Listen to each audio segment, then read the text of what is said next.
ግራመር ሳትችሉ ስርዓቱን የጠበቀ እንግሊዝኛ መናገር ባትችሉም ቃላቶችን እስካወቃችሁ ድረስ ግን መግባባት ይቻላል። ነገር ግን ቃላቶችን ካላወቃችሁ እንኳን መግባባት ቀርቶ በአጠገባችሁ እንግሊዝኛ የሚያወራ ሰው ከሰማችሁ ራሱ ልባችሁ በድንጋጤ መምታት ይጀምራል።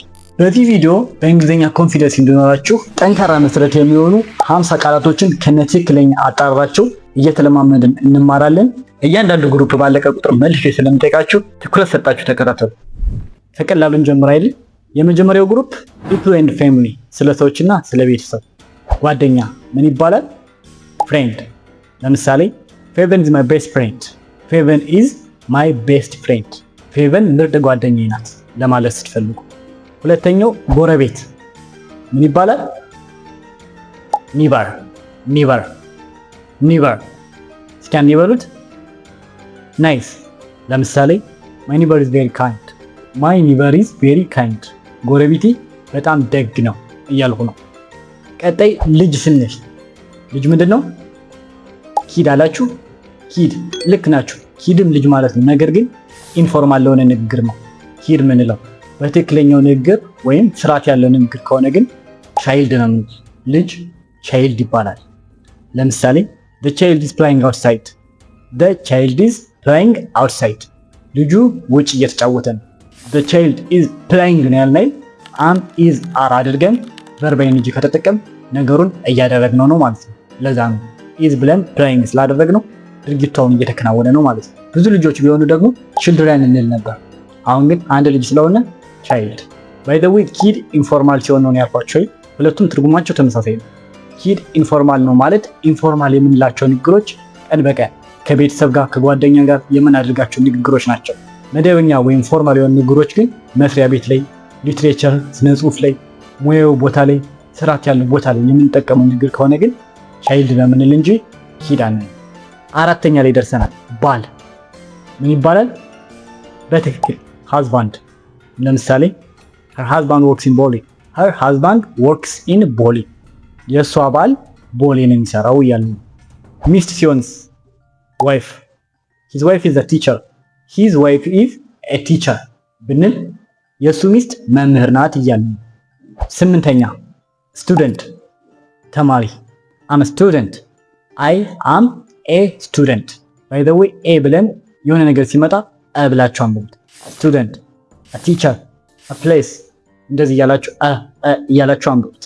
so am a student ማለት እኔ ተማሪ ነኝ ማለት ነው። ዘጠነኛ አለቃ ማለት ከፈለጋችሁ ቦስ አላችሁ። ልክ ናችሁ፣ ግን እነሱ ባስ ይላሉ። ባስ። ስለዚህ ግር እንዳይላችሁ ባስ አለቃ ማለት ነው። ግን እኮ ባስ አውቶቡስ ነው አይደል? ያን ደግሞ ባስ ብላችሁ አንብቡት።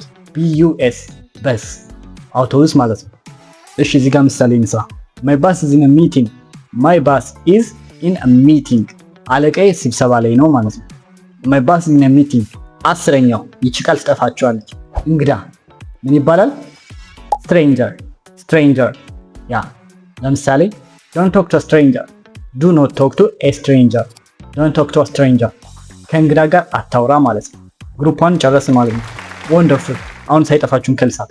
ጓደኛ friend፣ ጎረቤት neighbor፣ ልጅ child፣ ባል husband፣ ሚስት wife፣ ህፃን baby፣ መምህር teacher፣ ተማሪ student፣ አለቃ ቦስ አላችሁ። ችግር የለውም ባስ በሉ። ባስ። እንግዳ stranger። ከግሩፕ 1 ስንቱን ተሳሳታችሁ? ኮሜንት ጻፉልኝ። ወደ ግሩፕ 2 እንቀጥል። ግሩፕ 2 ላይ ደግሞ ስለ ፕሌስስ እንስ። የመጀመሪያው ገበያ ማርኬት አይደል? ያ ለምሳሌ we bought tomatoes at the market። ከገበያ ቲማቲሞችን ገዝተን ነበር ማለት ነው። ሆስፒታል ስትሉ ተመሳሳይ ነው፣ ግን hospital። ለምሳሌ she went to the hospital። she went to the hospital። ሆስፒታል ሂዳ ነበር ማለት ነው። ሶስተኛው ቤተክርስቲያን ቸርች። we go to church on Sunday። we go to church on Sunday። እሁድ ቤተክርስቲያን እንሄዳለን ማለት ነው። ቢሮ ኦፊስ አላችሁ። ያ ችግር የለውም፣ ግን እነሱ አፊስ ሲሉ ብሰሙ ግር እንዳይላችሁ ኦፊስ ማለት ነው። አፊስ ለምሳሌ ጃክ ወርክስ አት ዲ ኦፊስ።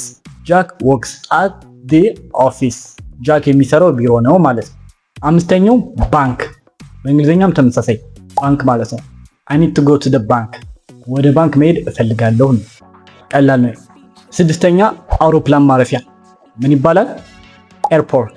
ኤርፖርት ያ ለምሳሌ the airport is far from ቦሌ።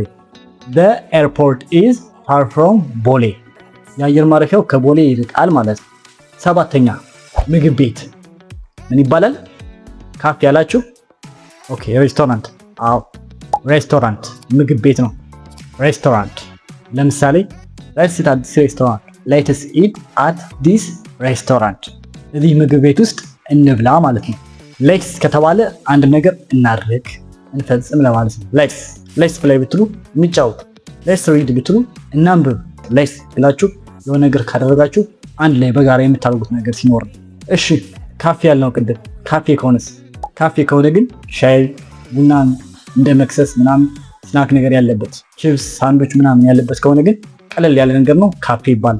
ሬስቶራንት ግን ተለቅ ያለ ምግብ ቤት ነው። ምሳ፣ ራት፣ ቁርስ ምናምን የምትበሉበት ማለት ነው። ስምንተኛ መንገድ ምን ይባላል? ሮድ አላችሁ? ልክ ናችሁ፣ ሮድ። ነገር ግን ሮድ አንዱን ከተማ ከአንድ ከተማ የሚያገናኝ ረጅም መንገድ ነው ሮድ ካላችሁ። ሰፈር ለሰፈር አስፋልት ላይ ከተማ ላይ ያለው ነገር ግን ስትሪት ነው የሚባል። ስትሪት ለምሳሌ ክሮስ ደ ስትሪት ኬርፉሊ። ክሮስ ደ ስትሪት ኬርፉሊ መንገዱን በጥንቃቄ አቋርጥ ማለት ነው። ክሮስ ማቋረጥ ነው። አስረኛው የዚህ ግሩፕ መጨረሻ መንደር ምን ይባላል? ቪሌጅ። ቪሌጅ ለምሳሌ my grandmother lives in a village። my grandmother lives in a village። እዚህ ጋር lives ያልነው she he it ምን ያስከትላሉ? ኤስ ወይም ኤስ ያስከትላሉ። my grandmother እሷ ናት ነጠላ ሽን የሚያመልክ ሰው live ላይ ኤስ እንጨምራለን lives። my grandmother lives in a village ማለት አያቴ የምትኖረው መንደር ነው ማለት ነው፣ ወደ ገጠር የሆነ አካባቢ ማለት ነው። አሁንስ ከግሩፕ ሁሉንም ትመልሳላችሁ። እንጀምር። ገበያ ማርኬት፣ ሆስፒታል ሆስፒታል፣ ቤተክርስቲያን ቸርች፣ ቢሮ ኦፊስ፣ ባንክ ባንክ ነው። አውሮፕላን ማረፊያ ኤርፖርት፣ ምግብ ቤት ሬስቶራንት፣ ሆቴል ሆቴል፣ መንገድ ስትሪት፣ መንደር ቪሌጅ። ኦራይት ወደ ግሩፕ 3 እንሂድ። የአሁነኛው ወሳኝ ነው። ፉድ ኤንድ ድሪንክስ ምግብና መጠጦችን ነው። ዳቦ ብሬድ ታውቁታላችሁ። ፍሬሽ ብሬድ ስሜልስ አሜዚንግ። ፍሬሽ ብሬድ ስሜልስ አሜዚንግ። ትኩስ ዳቦ ሽታው ገራሚ ነው፣ የሚደንቅ ነው ለማለት ነው። ስጋ ሚት። ሮብ ስጋ ልበላ ስትሉ I don't eat meat on Wednesday። I do not eat meat on Wednesday። እንግዲህ ጾመኛ ናችሁ ማለት ነው። ሶስተኛው አትክልት ምን ይባላል? ቬጂቴብል አላችሁ? ችግር የለውም። እነሱ ግን ቬጂቴብል ይላሉ። ቬጂቴብል እስኪ በሉት። ናይስ ቬጂቴብል። ለምሳሌ vegetables are healthy። vegetables are healthy። አትክልቶች ጤና ናቸው ማለት ነው። አራተኛው ስኳር sugar። 2 spoons of sugar please። 2 spoons of sugar please። እባክህ 2 ማንኪያ ስኳር እያልን ከስኳር ቀጥሎ ጨው ምን ይባላል? salt salt። ያ ጨውን አሳልፍልኝ ስትሉ pass me the salt pass me the salt። ሌላው ትኩስ ለማለት በተለይ ለውሃ ሆት አላችሁ። እነሱ ግን hot ሲሉ እንዳትደናገሩ hot hot በሉት። ለምሳሌ be careful the coffee is hot። be careful the coffee is hot። ተጠንቀቅ ቡናው ትኩስ ነው ለማለት ነው። ጣፋጭ ምን ይባላል? ስዊት ዳብል ኢኢ ማለት ነው። ከዛ ውጭ ግን ኢኤቲ ካረጋችሁት ስዊት ሳይሆን ስዌት ይሆናል። ስዌት ላው ማለት ነው። ስዊቲ አልን ብላችሁ ስዌቲ እንዳትሉ ተጠንቀቁ። ዳብል ኢ ያለው ስዊቲ። this honey is very sweet። ይህ ማር በጣም ጣፋጭ ነው ማለት ነው። ሌላው ቅመም ወይም ቅመም ያለው ለማለት ቅመም ምን ይባላል? አታውቋት። ስፓይስ ስፓይስ። ለምሳሌ ኢትዮጵያን ፉድ ካን ቢ ስፓይሲ። የኢትዮጵያ ምግብ ቅመም ያለው ሊሆን ይችላል ማለት ነው። ዘጠነኛው ራበኝ ማለት ብትፈልጉ hungry hungry I'm hungry let's eat እንጀራ። I am hungry let's eat እንጀራ። እርቦኛል እንጀራ እንብላ እያልኩ ነው። ከዚህ ግሩፕ የመጨረሻው መጠማት thirsty። ያ thirsty he is thirsty after the walk he is thirsty after the walk። ወክ ካረጉ እርምጃ ከተራመዱ በኋላ ተጠማ ማለት ነው። አሁንም ልጠይቃችሁ ነው። መቼም ይሄ ምግብና መጠጥ ስለሆነ አይጠፋችሁም። እንጀምር። ዳቦ፣ ብሬድ፣ ስጋ፣ ሚት፣ አትክልት። ይቺ ጠፍታችኋለች። ቬጅቴብል፣ ስኳር፣ ሹጋር፣ ጨው፣ ሳልት፣ ትኩስ፣ ሃርት፣ ጣፋጭ፣ ስዊት፣ ቅመም ያለው፣ ስፓይሲ፣ መራብ፣ ሃንግሪ፣ መጠማት፣ ተርስቲ። በዚህ ቪዲዮ ብዙ ቃላቶች እንዳወቃችሁ ተስፋ አደርጋለሁ። ፓርት 2 እንዲቀጥል ከፈለጋችሁ ደግሞ ፊቱ ኔክስት እያላችሁ ኮሜንት ላይ ጻፉ።